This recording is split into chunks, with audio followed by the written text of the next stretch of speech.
ኪዳነ ምሕረት እናቴ እንዲያገኝ ብሎ ጌታ ይስጠው።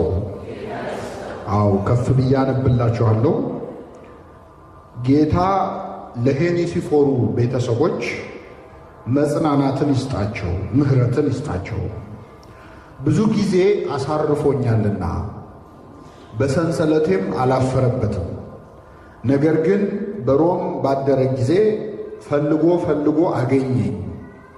በዚያን ቀን ከጌታ ምሕረትን እንዲያገኝ ጌታ ይስጠው፣ እንዴት እንዳገለገለኝ አንተ ታውቃለህና ይላል። ስለ ቃሉ የአምላካችን ስም የተመሰገነ ይሁን።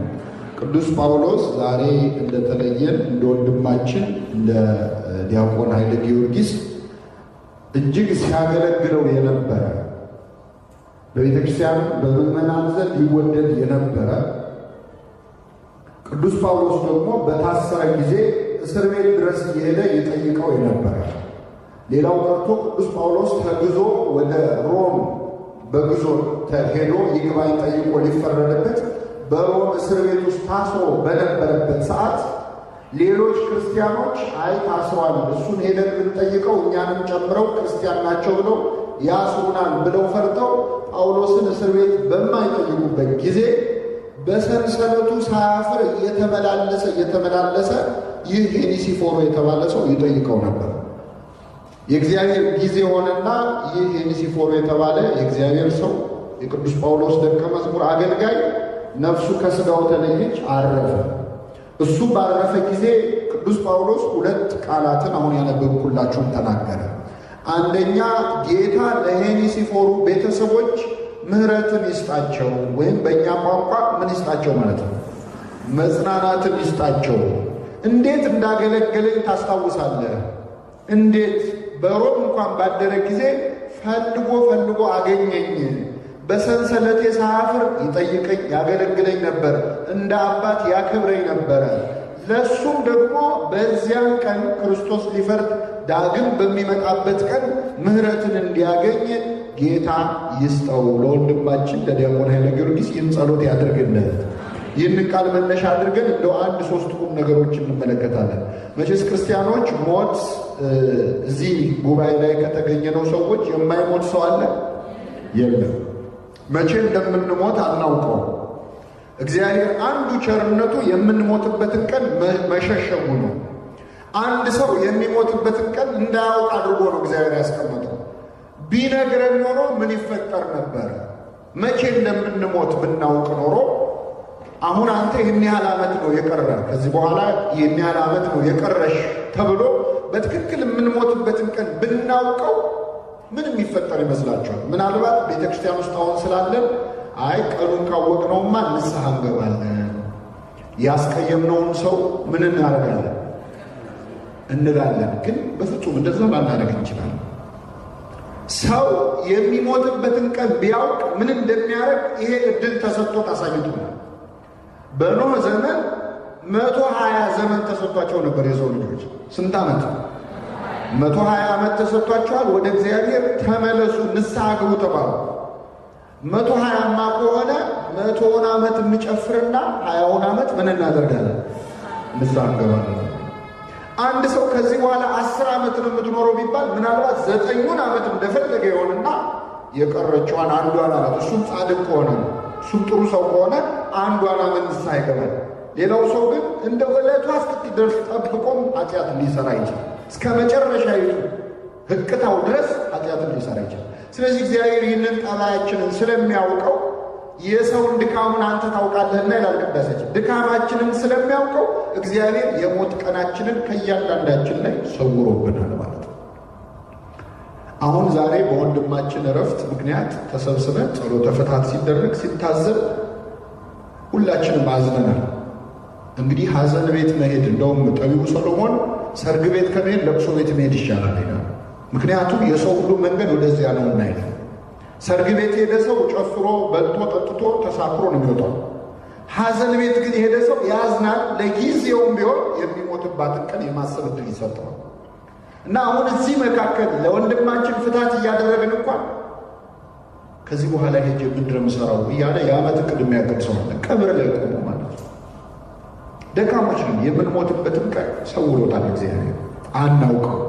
ግን አስቡ ይላል። እንደውም አንዱ የቅዱሳን ሥራ ተዘክሮተ ሞት ነው፣ ሞትን ማስታወስ ነው። እግዚአብሔር ሞታችንን ለማስታወስ በቸርነቱ ይርዳል። ወንጌላዊ ዮሐንስ ይገርማቸዋል። ከ12 ሐዋርያት አንዱ ወንጌላዊ ዮሐንስ ሕይወቱን ሙሉ በሐዘን ያሳለፈ ሐዋርያ ነበር፣ ከሌሎች በተለየ። እንደውም ቁጹረ ገጽ ይሉታል ሊቃውንት፣ ፊቱ በሐዘን የጠቆረ ይሉታል።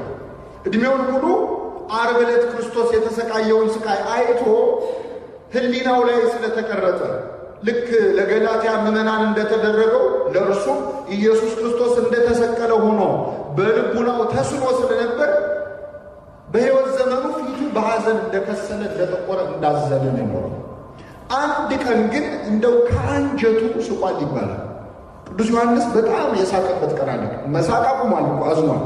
ግን አንድ ቀን እንደው ከልቡ ነው የሳቀው።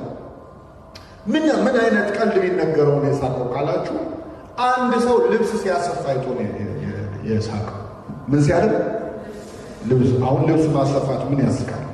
ቅዱስ ዮሐንስ ንጻሬ መላእክት ላይ ስለደረሰ ከመላእክት ጋር እስከመነጋገር ስለደረሰ አንድ ሰው ልብስ ሲያሰፋ አየው፣ ይከራከራል። እንዲያርገ ስፋልኝ እያለ ሲጨቃጨቅ የእግዚአብሔር መልአክ መጣና ለቅዱስ ዮሐንስ ይሄ ሰውዬ ነገ ጠዋት ነው የሚሞተው ብሎ ነገረው ይላል። ነገ ጠዋት የሚሞት ሰው አሁን ምን እያደረገ ነው? ልብስ እያሰፋ። እንዲያርገ ስፋው ይላል። ብዙ ልብስ ያሰፋን ሰዎች አለን። ብዙ ዓመት እንደምን ከልብስ አልፈን ለቦታ ለመሬት ለትንሽ ነገር ከሰው ጋር የምንጣላ መች እንደምንሞት አናውቀው። አሁንም ሰላም የማንላቸው ሰዎች ነው እማናናግራቸው። እሷን ከማናግር እሱን ከማናግር እንደው ብሞት ይሻለኛል የምንላቸው ሰዎች ነው። መሞታችንን ረስተነዋል። እንደው ሞታችንን ለማስታወስ እግዚአብሔር በቸርነቱ ይርዳል። እንደው መጽሐፈ መቃብያን ላይ የምትሞቱባትን ቀን አስቡ ይላል። የሞታችሁ ቅዱሳን ነው። በገዳማውያኑ ሕይወት በዜና የምናየው ይህንን ነው። ደጋግሞ ሞታቸውን አንዳንዶቹ የሚገነዙበትን ልብስ ይዘው ይዞረዋል። ሲወጡ ሲገቡ ያንን ልብስ እንዲያዩት። አንዳንድ ቅዱሳን ከቅዱሳን አጽም ጋር ነው የሚተኙት። አባቶች ገዳም ውስጥ ሆነው ከነሱ ቀድሞ የሞቱ ቅዱሳን አጽም አጠገባቸው ያደርጋል። ለምን? ያንን አጽም ባዩ ቁጥር ነገ እነሱ እንደሚሞቱ እንዲያስታውሱ። እኛ ግን ነገር ዓለሙን ስለረሳ ነው ተስፋችንንም ዓለማችንንም ሕይወታችንንም እዚህ ምድር ላይ ያደርጋል። ጊዜያዊ መሆኑ ረስተናል። እና እንደዚህ እንደ ወንድማችን ከመካከል ሰው ሲለይ አንዱ ጥቅሙ ምንድን ነው? እኔም እኮ ነገ ልወሰድ እችላለሁ። አንችልም? እንችላለን። ወንድማችን ከእኛ ቀድሞ እንዲሄድ እኛ እንድንቆይ ያደረገ የእግዚአብሔር ቸርነት ብቻ። ይህንን ማሰብ መቻል አለብን ነው። ይህ መጀመሪያው ነው። ሌላው ምዕመናን መቼስ አታልቅሱ አይባልም። እዚህ መካከል እንግዲህ ወንድማችን እጅግ በመልካምነት በቤተክርስቲያን አገልግሎት የሚታወቅ ወንድማችን ነው። እህቶቻችን፣ ወንድሞቻችን ሁላችንም መጠኑ ይብዛይነስ እንጂ ሁላችንም አዝነናል። መቼስ ሰው የሞተ ቀን ክፉ ነገሩ አይነገርም አይደለ? እንዲያረገ እንዲያ አይባልም። ለዚያ ሳይሆን በእውነት ወንድማችን እጅግ መልካም ወንድም ነበር እና አታልቅሱ አይባልም። እንኳን ለወንድም ለእህታችን ቀርቶ ለክርስቶስ ራሱ ቤተክርስቲያን በቅዳሴ ላይ የምትወዱት ምን በሉለት? አልቅሱለት ትላለች። እንዴ ተነስቷል እኮ ሞትን ድል አድርጎ አድርጓል፣ ግን አልቅሱለት ትላለች። ሞቱን አስብ። ስለዚህ አታልቅሱ አይባልም። ክርስቶስም አልቅሷል። ክርስቶስ አልዓዛር የተባለ ወዳጁ ከሁለት እህቶቹ ጋር ይኖር ወደነበረበት ቤት ሄደ። ታሞ ሳለ ጠሩት፣ አልመጣም። በኋላ ግን ሲመጣ አልዓዛር ሞቷል። ሁለቱ እህትማማቾች ተራ በተራ እየመጡ ከጌታ እግር ስር ወድቀው አለቀሱ። ጌታ ሆይ አንተ በዚህ ኖረ ቢሆን ኖሮ ወንድሜ ባልሞተም ነበር ብለው አለቀሱ። አንተ በዚህ ኖረ ቢሆን ወንድሜ ምን ባላለ። አንዳንዴ ሰው ሲሞት እንዲህ ተደርጎ ቢሆን ኖሮ እኮ አይሞትም ነበር፣ እንዲህ ባይደረግ ኖሮ ይቆይ ነበር። ብዙ ምክንያቶች እናቀርባለን። የሞት ቀንን የሚወስነው ማን ነው? እግዚአብሔር። እሱ ካልፈቀደ ነፍስ ከስጋ ልትለይ ትችላለች? አትችልም። ሰው ራሱ ፈልጎ ነፍሱን ለማውጣት ብሎ እንኳን ያለ ፈቃድ እግዚአብሔር ነፍስ ከስጋ አትለይ። ግን ደካሞች ስለሆነ እንዲህ ላይ ቢደረግ ኖሮ እንዲህ ባይሆን ኖሮ ቢሆን ኖሮ እያለን እናበጃለን። እና ክርስቶስን እነዚህ ሴቶች አንተ ኖረ ቢሆን ኖሮ አሉት። አንተ በዚህ ብትኖር ኖሮ ወንድሜ ምን አይልም አይሞትም። ክርስቶስ አሁን አንተ በዚህ ኖረ ቢሆን ይባላል? እግዚአብሔር የሌለበት ቦታ አለ? የለም። የአልዓዛርን ነፍስ ከስጋ የለየው እኮ ራሱ ክርስቶስ ነው። ግን ሰው ደካማ ነው፣ አንተ ኖረ ቢሆናሉ አለቀሱ። ሰው ሁሉ አብሮ አለቀሰ። ኢየሱስም እርስ በርስ ሲላቀሱ ሲያይ አዘነ፣ በመንፈሱ ታወከ፣ እንባውንም አፈሰሰ ይላል። አለቀሰ ክርስቶስ። አሁን ከጥቂት ደቂቃ በኋላ ከሞት ያስነሳው እንደሚያስነሳው እያወቀ ግን አለቀሰለት። ስለዚህ ክርስቶስ ለሚያስነሳው አልዓዛር ካለቀሰ እኛ ለማናስነሳ ወንድማችን ማልቀስ አንከለከል። አታልቅሱ አይባልም። እንባ አንዱ ጸጋ ነው። እንዲወጣልን አልቅሰን። እንባ ባይኖር ሰው እንዴት ነው የሚያርፈው? አሁን እኛ ሰለጠንንና አገራችን የለቅሶ ስርዓት አለው፣ ባህል አለው። ያ ሰው የለበሰውን ልብስ ይዘው ሁሉ ያለቅሳሉ አይደለም? ያደርግ የነበረውን ነገር እያስታወሱ ያለቅሳሉ። አሁን እኛ ሰለጠንንና አልቃሹም ለቅሶም ሙሾም ቀረ። ከዛ ወደ ሳይካትሪስት ወደ ምን ደግሞ እየተባለ ሰው ሌላ ችግር ውስጥ ይገባል። የኛ እኮ የለቅሶ ባህላችን ራሱ እረፍት ይሰጣል፣ ሰላም ይሰጣል። ሰው ሲያለቅስ ነው የሚወጣለት። ስለዚህ አታልቅሱ አይባልም። በወንድማችን እረፍት እናዝናለን፣ እናለቅሳለን። ቅዱስ እስጢፋኖስ እንኳን ሰማዕት ሆኖ በሞተ ጊዜ አለቀሱለት። በቤተ ክርስቲያን ታላቅ ለቅሶ ተደረገለት። አሁን ቅዱስ እስጢፋኖስ እኮ ስሉስ ቅዱስን እየተመለከተ ነው ሰማዕት ሆኖ። ኢየሱስን አይቼዋለሁ በአብ ቀኝ እያለ እንደዛ ሆኗልና አታልቅሱ አልተባለም። ታላቅ ለቅሶ ተደረገለት። በወንድማችን እረፍት እናዝናለን። ግን ሐዘናችንን እግዚአብሔር የሐዘን ዳርቻ ያደርግልን፣ የሚያረጋጋ መልአክን ይላክልን። አታልቅሱ አትልም ቤተክርስቲያን። እናዝናለን፣ እናለቅሳለን። ክርስቶስ እንደሚያስነሳው እያወቀ አለቀሰ። ወዲያው ግን አስነሳው ይላል። አልዓዛር ተኝቷል ብሎ ነበረ፣ አስነሳው። አሁን ወንድም እህቶቻችን እንቅልፍ ቢተኙ፣ የምናስታመማቸው የታመሙ ሰዎች ቢተኙ አይ ተኝቷል ብለን ዝም እንላለን እንጂ ወይኔ ወይኔ ወንድሜ ወንድሜ ተኛ ብለን እናለቅሳለን? አናለቅስም። ለተኛ ሰው ይለቀሳል። ለምንድን ነው የማናለቅሰው? ለተኛ ሰው የሞተስ ይነሳል አይነሳል?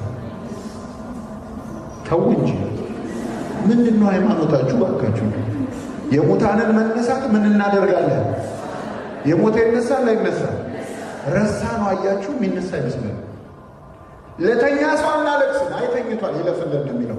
አንቀላፍተው ስላሉት ደግሞ ይላል ቅዱስ ጳውሎስ ተስፋ እንደሌላቸው እንዳታዝኑ። ምን ብለው ስላሉት? ለሞቱት ለማለት እኮ ነው። እስጢፋኖስም ከአባቶቹ ጋር አንቀላፋ ነው የሚለው። ሞት አይልም። ሞት እንቅልፍ የተባለው ትንሣኤ እንዳለው እንዳልደረሳ ነው። በእውነት ትንሣኤውን በልቡናችን ይሳልብን እግዚአብሔር። አሁን ስለረሳ ነው የማይነሳ ይመስለናል። አሁን ከሞት ከዚህ አይደለም፣ ይነሳል። ፈጥኖ ይነሳሉ ነው። በሥጋ ስንቆጥረው ረጅም ጊዜ ይመስለናል እንጂ በነፍስ ግን በጣም በፍጥነት በጥቂት ጊዜ ሙታን ሁሉ ይነሳሉ። የሙታንን መነሳት ተስፋ እናደርጋለን። የሚመጣውንም ሕይወት ብለን ነው ቅድም የጸለይነው እና በተስፋ ትንሣኤ እንደሚነሱ በማሰብ ሐዘናችንን በገደብ በልክ ማድረግ አለብን። ከመጠን ያለፈ ሐዘን ሲሆን ምን ይሆናል? አናምንም ማለት ነው ያሰኛል። ሕፃን ተቃውሞም ይሆናል። አንዳንድ ያው ሕፃን ልጅ ዕቃ ስትቀሙት ያለቅሳል። ከዛ ለቅሶም በጣም ያበዛዋል። ለምንድነው በጣም የሚያበዛው? ዕቃውን ተመልሶ በጉልበት ታግሎ መቀማት ስለማይችል ቢያንስ በማልቀስ ተቃውሞን ይገልጻል። ለቅሶ በጣም ስናበዛ አቅቶን ነው እንጂ እግዚአብሔርን እየተቃወሙ ነው ማለት ነው። በጣም መብዛት የለበትም። ግን አትዘኑ አይልም። ክርስቶስ ካለቀሰ እኛም እናለቅሳለን። እና ለወንድማችን የምናዝንበት የምናለቅስበት ምክንያት ይህ ነው። በእውነት ሐዘንን የሚያረጋጋ መልአክን እግዚአብሔር ለሁላችን ይላክልን። ሌላው ምዕመናን ወንድማችን በሥጋና ነፍስ መለየት ነው። ሞት እኮ 3 አይነት ነው ምዕመናን። በቁም መሞት ራሱ ሞት ይባላል። ሁለተኛው ነፍስ ከሥጋ መለየት ይባላል። ሦስተኛው ደግሞ መኮነን ነው። ሁለተኛው ሞት የሚባል ዘላለማዊ ሞት ማለት። ከሁለተኛው ሞት እግዚአብሔር ሁላችንን ይሰውረን። አሁን ስለ ሁለተኛው ሞት መቼስ ያየ የለም እዚህ መካከል፣ ግን ሁለቱን ሞቶች እያየን ነው። ወንድማችን የሥጋና የነፍስ መለየትን ሞት ሞቷል። እዚህ ያለነው ሰዎች ውስጥ ደግሞ በኃጢአት ምክንያት የሞቱ ሰዎች አሉ። የበለጠ የሚያሳዝነው ከሥጋ ሞት ይልቅ በምን መሞት ነው? በኃጢአት የሞተ ሰው ለመጨረሻው ሞት ሊዳረግ ይችላል። በሥጋ የሞተ ሰው ግን ላይዳረግ ይችላል። እንደውም የሚያስፈራው ሞት አሁን እኛ ያለንበት ሞት ነው። እግዚአብሔር ከኃጢአት ሞት በቸርነቱ ያስነሳል።